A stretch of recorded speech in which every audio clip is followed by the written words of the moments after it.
Chef Talde here, and we are at that point of all these shoots, right, where inevitably you get left with a ton of stuff. And as you know, a family at home, I'm sure you have things in your fridge that you need to use up, right? That really limp piece or pieces of celery, a couple, older pieces of carrots that you need to use, a steak that might have been cooked from 2 days ago that you have hanging out in the fridge. And with these shoots, we have a ton of that stuff. So I wanted to make you guys a rice dish to, one, hopefully take a little of that fear out of cooking rice, not in a rice cooker, out. And two, how to use up the stuff in your fridge that needs to get used up. So we're gonna start with the rice first. So I have a pot of water here. It's boiling. We're gonna take some rice and we're gonna cook it almost as if it's a pasta for about 3 to 4 minutes. And that's really gonna help you cook rice. It's going to expedite the process, but two, take away some of that precision of liquid that you need for rices. Sometimes you get rice that's too mushy or undercooked. That's not really undercooked, it's lack of liquid. So boiling your rice first definitely helps this process. So let me grab some rice.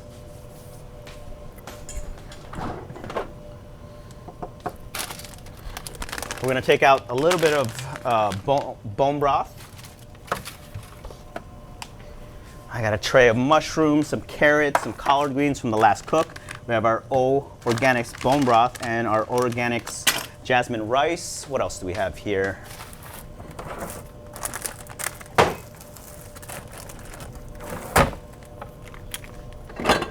Great. So I found some pepperoni in here.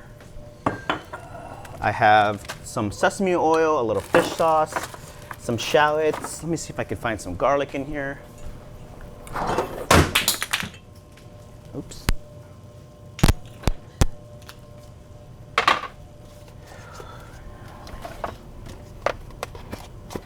Garlic, onions, great. Awesome. So I have some of my aromatics. I have onions, I have some garlic and a few jalapenos, and I think we're ready to go. So let's start with our rice.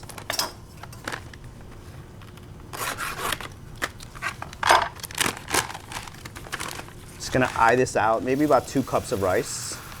So when you're boiling rice-like pasta, definitely have to keep it moving once it's inside that water, or so just fall to the bottom and get stuck to the bottom of the pot.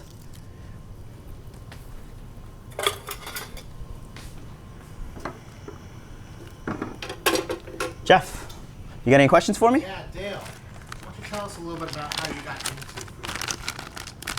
I came from a large family. Well, my mother, I think it's a real common story, right, with immigrants.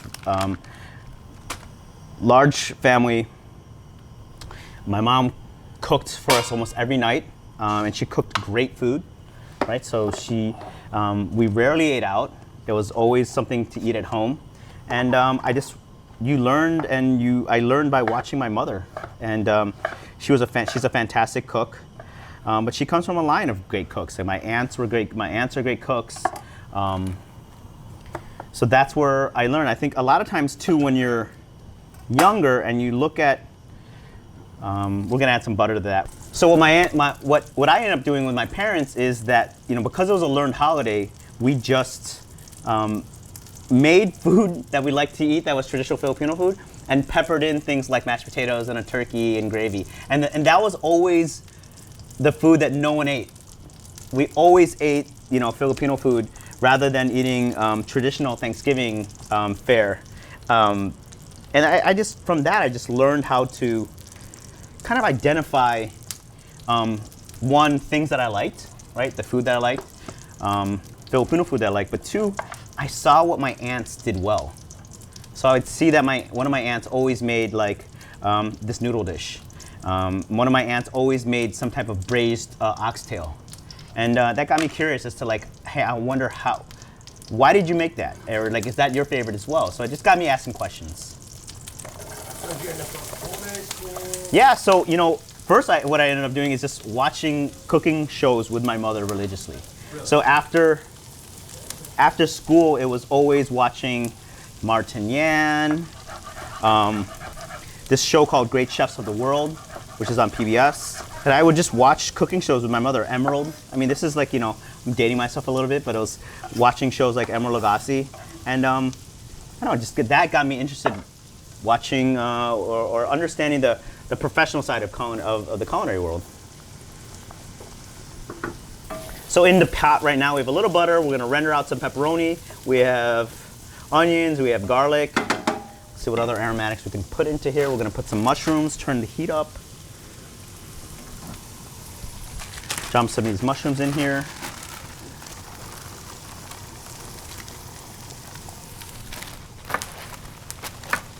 Some carrots.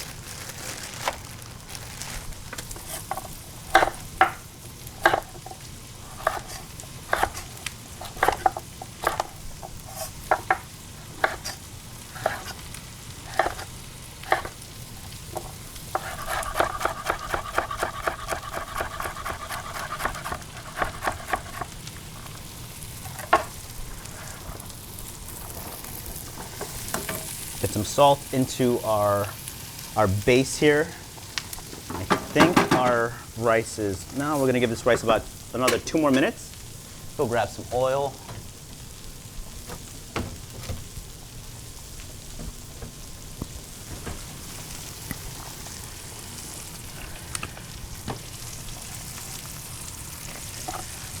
I like cooking this way. I think that, you know, it's a way for us to like understand that it's just, food isn't just like, okay, this is an Italian dish, this is an Asian dish, this is like, hey, I have pepperoni in here. And that's gonna be like the meat base here. I got mushrooms, onions, and garlic. I'm using jasmine rice. We're gonna put some fish sauce in there to help to help give this some umami and help season it. But it doesn't have to be so rigid as far as what flavors or what where these dishes are coming from. It's all just food, right? So we're gonna strain this rice.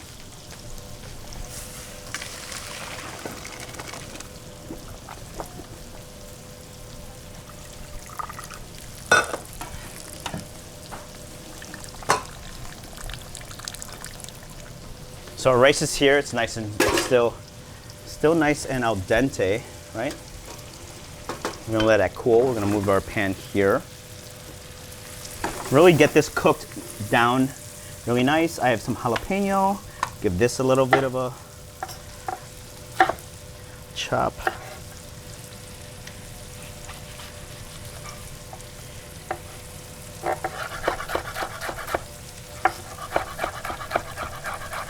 I took the seeds out of this because I don't want it super spicy.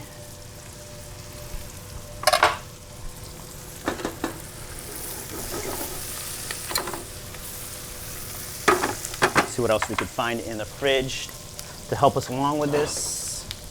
Oh, so we used this the other day. This Signature Reserve porcini and black truffle tomato sauce.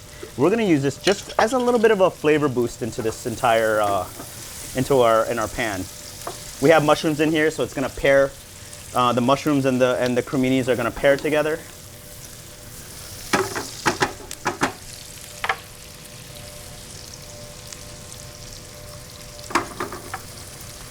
So going with this tomato sauce, and not a lot, just to help kind of tint this oil. So when we get the rice into here, it's gonna give it a beautiful color, but also add a nice bright acidity to this with the tomato sauce.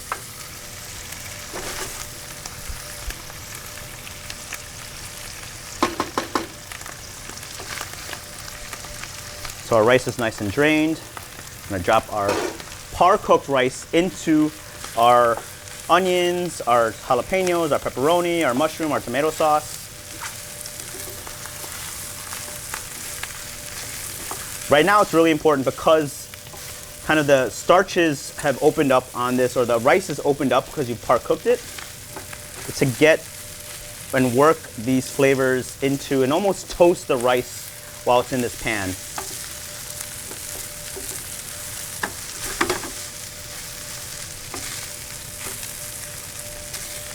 Do you have a favorite dough if I have to tell you, one of my favorite go-to ingredients, honestly, is this Three Crabs fish sauce. It's one of my favorite things to use, whether you're talking Asian food or you're making a seafood pasta in an Italian style. A drop of this goes a long way. It's one of my favorite things to use. I think it's a really quick way to get a lot of flavor into a dish very short, in a short amount of time. So we're gonna season with a little bit of fish sauce. Found some of our organic chicken bone broth that we used the other day. And I don't measure anything, right? So I'm gonna bring this just right up to the top of the pasta. Oh, I'm sorry, to the top of the rice.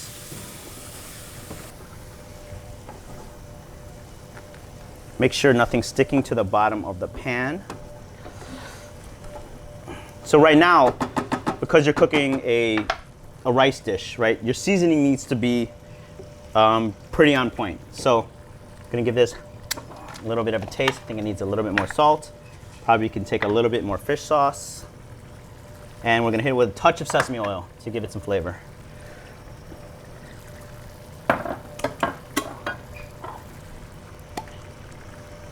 There you go.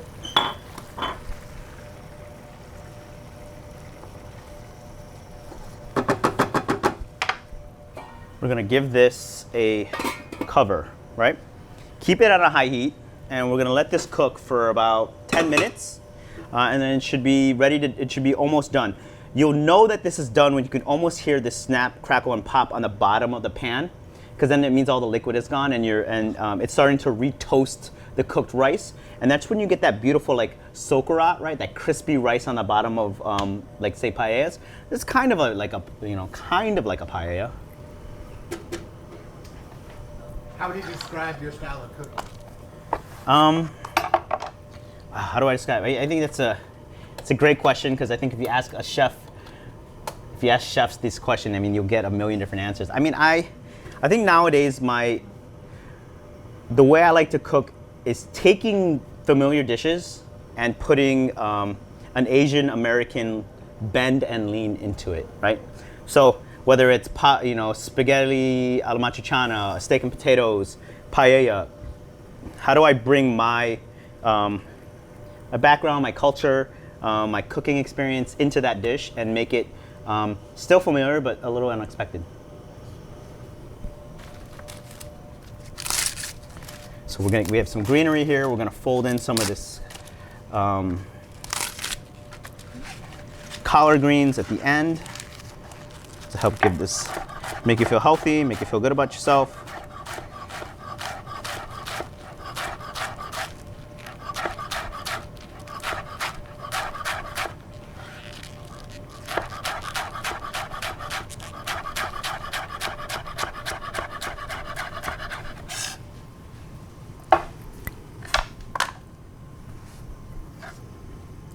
Who's the cook in your house? You know, I'm not going to take all the credit for it in my house. My wife does a ton of cooking. You know, when you own restaurants, the sad reality is you're not always there for dinner. I try to be there as much as I can, and sometimes you just don't make it. Right? You're at the restaurant, you're doing your thing. And my wife is a great cook. She cooks a lot of Korean food. She's Korean American. Yeah, and what she does when she cooks, and she's also a fantastic baker, like phenomenal baker. Something that I have like the world. It's a great compliment because I try to never bake, and my wife loves baking. So it's a good compliment. But no, I don't. I'll say that when I'm home, because we have 2 young children, I try and cook as much as possible. And I think listen, it's changed. My cooking style has definitely changed since having a family. Right, I have a 4-year-old and an 8-month-old, and my cooking style has definitely changed. How so? You know, when you're cooking, and I think I put a lot of that into the recipes I've done here. When you're cooking at home, when you don't have a family and it's just you and your wife, you have all day on a Sunday to cook, glass of wine comes out, put on some music, we're relaxing, you know, dinner might take an hour and a half. We have 20 minutes to get food on the table now. And you have 20 minutes to get food on the table that everyone's gonna like, right? So the palate of a 4-year-old, my wife, myself, and my 8-month-old. So, you know, when you before having a family, it doesn't even register how you're supposed to cook for young children. But once you have a family, it's immediately you have to figure out, how do I make this quick, fast, delicious, and efficient? Because as soon as we're done, you're taking them to go take a bath, and I'm cleaning up the disaster that we've made. You know, I would use 3 or 4 or 5 pans cooking dinner for me and my wife, because we had all day. Have a glass of wine, clean up, take care. Now, 1-pot meals. This type of dish is exactly the kind of dish that we would make at my house, because it's 1 pot. It's cutting, and it's more importantly, it's using up what we need to use, right? And like, no one likes waste, especially us. But inevitably, you have it. You know, you have a couple pieces of bacon that, you know, he didn't eat from breakfast. You know, a couple sausages that need to go. Carrots that have been in the bag from God knows when, right? So tailoring my cooking style to efficiency, delicious. You know, it was all about delicious before. Now it's efficient, delicious, nutritious, and you have to start thinking about the health and what you're putting into your kids' bodies. So that's how my cooking style has changed. Any tips and tricks that you have from, like, when you go to the grocery store? We were walking the aisles earlier. Yeah. You would just spot out different ingredients and products, and you had so much to say. Any tips and tricks you can pass on? I really believe that good cooking starts with great shopping. So when you're going to stores and you're going to good stores, and listen, we're not, you know, long are the days where when I was in Brooklyn, I would go to the butcher here and go to the baker there and go to the fish guy there. You're trying to find a place like this, right, that has it all. But good food starts with good shopping, you know. So try and feel inspired a little bit, not hungry, right, not starving, but be inspired. What are you making for dinner, and how I can turn that dinner into maybe 1 or 2 different things. So that's how I approach shopping. Obviously, it's like, hey, we're getting fruits and vegetables, and I always start with that. I think it's important for me and our family. It starts with fruits and vegetables, and then you start to go on to, like, okay, what's after that? Buying the proteins, because if you're starting with fruits and vegetables, I feel like you're just very gung ho, and you'll get those things, and inevitably you have to use them. So those are one of the things that and then have your staples. Make sure you always have your bone broth, have your tomato sauces, because you can always make a meal if you have these things in a pinch. So I think that is really important to make sure, especially for a family, that you have staples, the pastas, rice, you know, your bone broths and your stocks, a couple of jars of tomato sauce, because you can always just bang out a quick dinner or a meal at any time with these staple ingredients. Tell us about the use of marinade. How it's more than just for meat. Sure. You know, I think a lot of times when people look at something like a teriyaki sauce or a harissa sauce or a pad thai sauce, right? When you go into these aisles, you know, these international aisles now, oh, I have to make you don't have to just make pad thai with that, right? Like, that is a great way to take a Tuesday salmon dinner and with a little and marinate that salmon with a little of this pad thai sauce, because it's just tamarind, some chilies, garlic, lemongrass, and turn it into something that's like, okay, different than what you had before, right? Getting creative and understanding that harissa is just a form of chili paste, right? So it's another different tasting form of, like, any hot sauce. So it's not being afraid to grab these ingredients and take a risk with them. And listen, sometimes my family might not love them, but hey, now you know, right? Hey, I don't love this ingredient. Or you'll say, wow, I found something that I can use on a weekly basis. And that's the exciting part about food, right? So you find that one thing and you're like, boom, I got it. Dude, I'm gonna use this all the time now. Those are the exciting parts of it. So I'm hearing that snap, crackle, and pop of my rice. I'm gonna take my collard greens, just kind of dress the top with them, and then close the lid. And I also like to do this with these rice dishes. I like to give a little bit more oil or butter or fat into the pan, because that's really gonna get it. You can even hear it now. You can hear it start to crisp up, and that's what we really want. We really want that difference in texture of this kind of like soft rice and that crispy rice on the bottom. We're gonna season this these collard greens a little bit on top and put the lid back on. You talked about Thanksgiving growing up. What does Thanksgiving this year look like for the Talde family? This year for Thanksgiving, the Talde family will be having, this is one of the meals that my wife always makes. And she's insistent that we have a tradition of a traditional Thanksgiving that includes turkey, mashed potatoes, stuffing, carrots, 2 different pies, an apple walnut salad. But I gotta tell you, I'm an untraditional guy, and I've been trying to get a lobster tails and king crab onto our Thanksgiving menu, and I'm hopefully this season is the year that I get to break through and have split lobster tails and king crab at our Thanksgiving dinner, because I know my in-laws would love that. But we're very traditional. Gravy, Thanksgiving, gravy for Thanksgiving. But like, one of the things that we're trying to do is bring a little bit of our past into, just a little bit, introducing it to our children. So making my mom's wonton soup. It's called pancit molo in Filipino. So they're wontons in a shrimp and chicken broth, but they're pork, shrimp, and chicken wontons in a chicken broth. And that to me, like, that's the holidays for me. It was Thanksgiving and Christmas. We would always see my mom rolling the dumplings, and that lets us know it's like, hey, this is Christmas time, or this is Thanksgiving. These are the holidays. So hopefully I don't get vetoed, and I get to do that. That sounds amazing. Cool. Everybody has a favorite way to cook a turkey. You guys traditional in the oven? Smoking it? No, man. We know when I cook turkeys, I am super untraditional. I love frying turkeys. I love a fried turkey. I think actually it's probably the best way to cook a turkey. I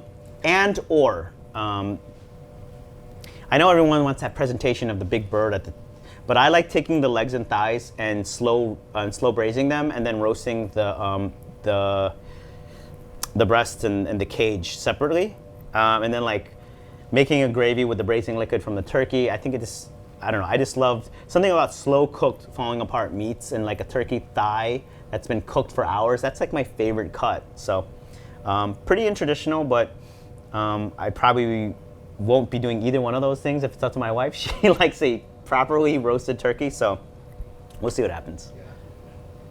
What's your last meal? My last meal? Oh my God. Last meal. Final last meal. I'm a glutton. I've been asked this a couple times. I'm a glutton. It's gonna be a double smash burger with fries, a deep dish pizza from Pequod's in Chicago, a bucket of Popeye's fried chicken, steak and rice, and it's gonna be coffee ice cream and like one of those steakhouse chocolate cakes that are like layered high. That's my last meal. That's a big meal. Do you get that? You get to see that? That doesn't come by skimping calories. But you know, listen, if it's your last meal, go out with it. Go out with a bang. Now a couple of really important questions. That's what I have left. Favorite football team? Favorite football team? I love them to death, but I've been suffering for a few years. The Chicago Bears. Yeah, it doesn't look great for us this year, but I will live and die with them. They're my favorite team. I'm a Chicago guy through and through, even though I live here in New Jersey. But yeah, say a prayer for us, guys. It's gonna be a rough season. And who's your all-star quarterback of all time? Oh my God, my all-star quarterback of all time, Jay Cutler. My man, I've drafted you like 3 times in my fantasy and always have gotten ridiculed for it. But I will stick by Cuddy even though he's retired. But there's nothing like angry Jay Cutler. Nothing like him. Nice. Thank you for hanging out with us for fall flavors and sweater meals. It's been awesome cooking with you. Hey man, it's been a blast. I mean, this is fun. You know, as you say that, I feel that rice is just getting done right now, and I mean, there it is. Our rice is just done. I have to do this some justice and show you the bottom of this pan, because that is where the nice crispy bits are going to be. Oh yeah. You can even hear it. So that is like, I mean, that is, you fight for that in our house. That crispy. Oh, these crispy bits on the bottom. Yeah, there it is. So, easy way to use up everything that you need to get rid of in your fridge, and it's actually super delicious. I don't mind if I do. Perfect. Thanks, guys.